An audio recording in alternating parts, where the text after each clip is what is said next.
Y vamos a esta hora a la entrevista. Está con nosotros el expresidente de la Corte Suprema, el doctor Jaime Arrubla. Doctor Arrubla, gracias por acompañarnos. Buenos días. Muy buenos días, Luis Carlos. Es un gusto estar con ustedes. Doctora Rubla, siempre que lo invitamos al programa es para entender y enriquecernos de los conceptos legales que en Colombia cada vez parece que estuvieran todos en revisión o por lo menos dándole otra mirada en este gobierno. Quisiera empezar preguntándole por lo primero, que es el decretazo que en las últimas horas conocimos, el segundo decreto que el presidente Gustavo Petro pone en conocimiento de la opinión pública y es que no va a ser el Consejo de Estado, sino que va a ser otro tipo de entidades quienes finalmente lo van a juzgar a él o a la figura del presidente. Ahí hay varias preguntas. Primero es, ¿qué tal le parece eso? A ver, la Constitución en el artículo 86 dice que todos los colombianos podemos acudir ante los jueces, así en sentido general, a reclamar nuestros derechos constitucionales fundamentales. Es la acción de tutela. Mire que eso quedó muy amplio, entonces cuando salió esta norma, todo el mundo ponía las tutelas ante cualquier juez de cualquier jerarquía y en el país se armó el caos.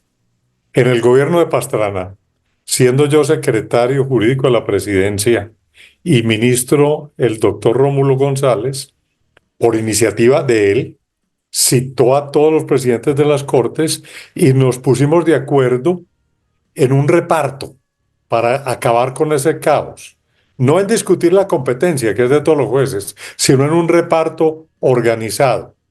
Y eso se hizo por decreto reglamentario, potestad reglamentaria, bajo un principio, proporcionalidad.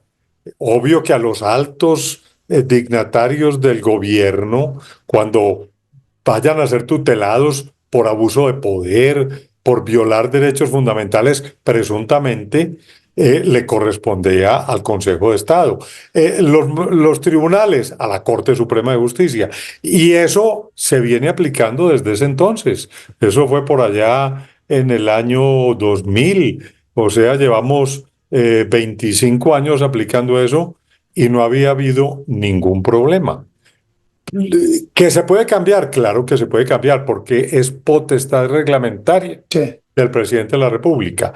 Lo que nos pone muy extraño es los motivos para cambiarlo, porque aducen que como el Consejo de Estado se puede ver en un conflicto porque actúa como juez natural de lo contencioso y conoce de los decretos y también como juez de tutela, entonces que para evitar eso y garantizar más la independencia judicial se vuelve conveniente que los decretos del presidente ya no tengan tutela ante el Consejo de Estado, sino ante cualquier juez del circuito.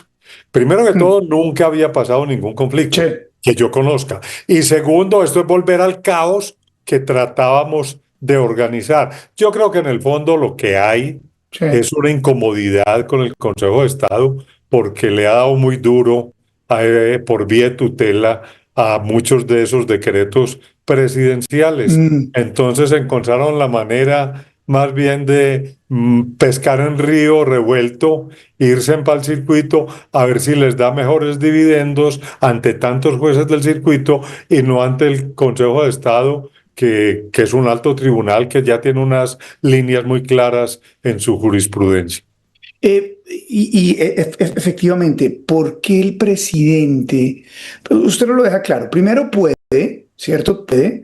Pero segundo, ¿por qué cambiar el árbitro, si uno pudiera utilizar ese símil, en un partido que ya lleva tan adelantado y cuando en otros gobiernos, desde que se instauró la tutela, esto no ha ocurrido? Y usted dice, es porque de pronto es que no le gusta el Consejo de Estado. No le gusta el Consejo de Estado, le ha ido mal en el Consejo de Estado, en muchos decretos, por vía de tutela incluso, y entonces el gobierno es un gobierno retador y combativo, correcto. Entonces decidió, no le importa la tradición, no le importa la proporcionalidad, y más bien le demostró al Consejo de Estado que tiene poder y lo Sí, despojó del conocimiento de un reparto que obviamente lo deja al lado. sí. Este es el primer gobierno que cambia el árbitro. Sí, porque lo que habían hecho era una recopilación de normas en el 2015, pero se había mantenido el espíritu inicial. Es decir, altos dignatarios, altas cortes, baja gobernadores, tribunales, baja alcaldes, jueces del circuito, que es lo lógico. Y aquí cogieron a que el presidente lo controle el juez del circuito. No tiene ningún sentido.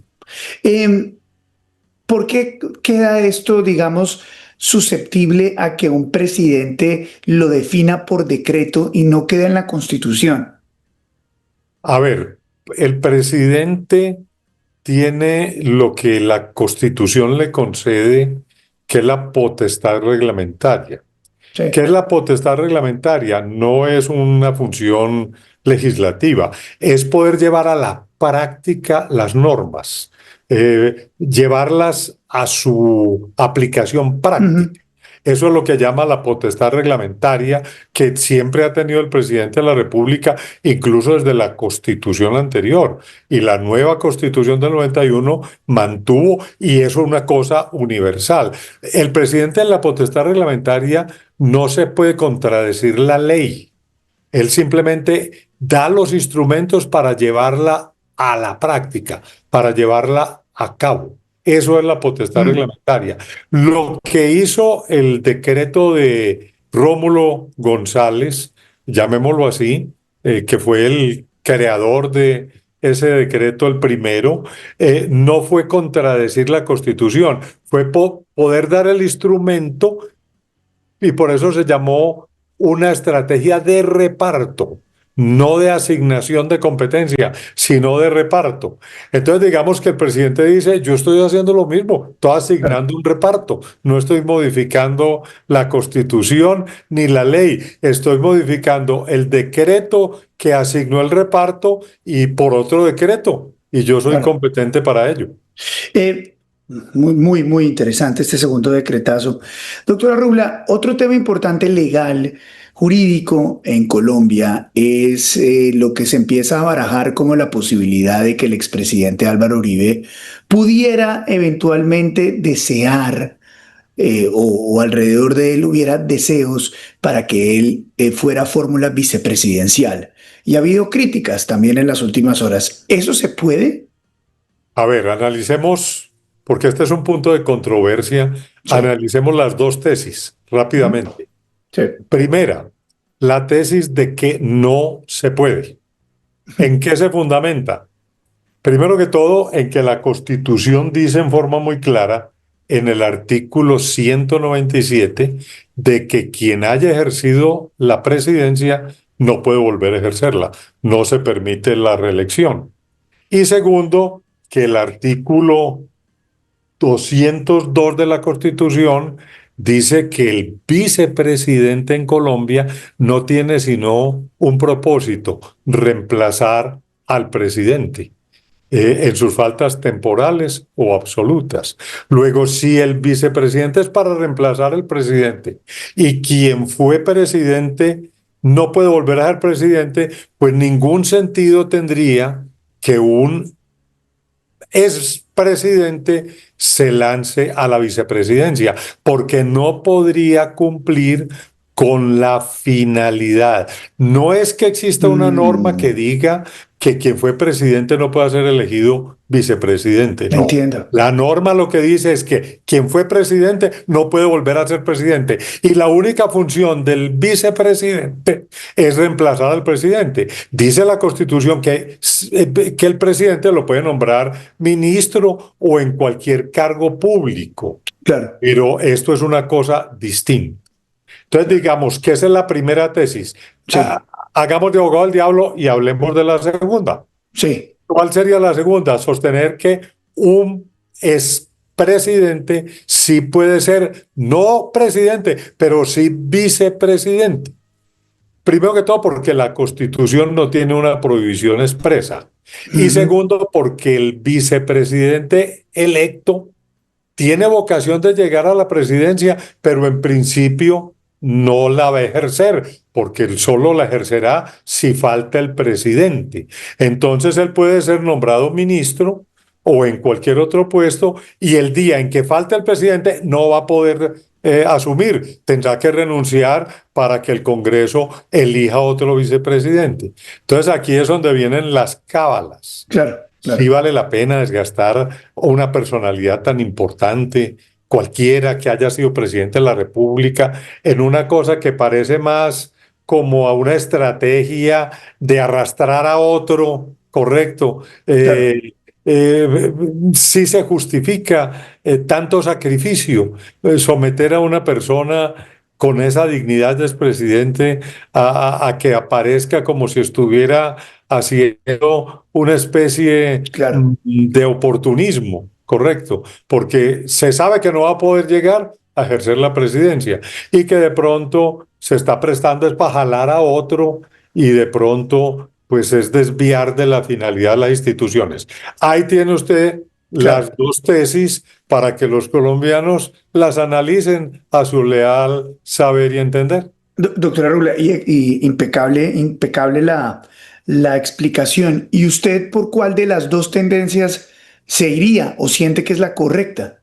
Yo me iría por la primera. Yo creo Ah, que la única razón del vicepresidente es estar ahí listo por si le toca reemplazar al presidente. Y si no lo va a poder reemplazar, ¿para qué se elige? No tiene ningún sentido. Pierde la finalidad y se rompe el propósito de la norma constitucional.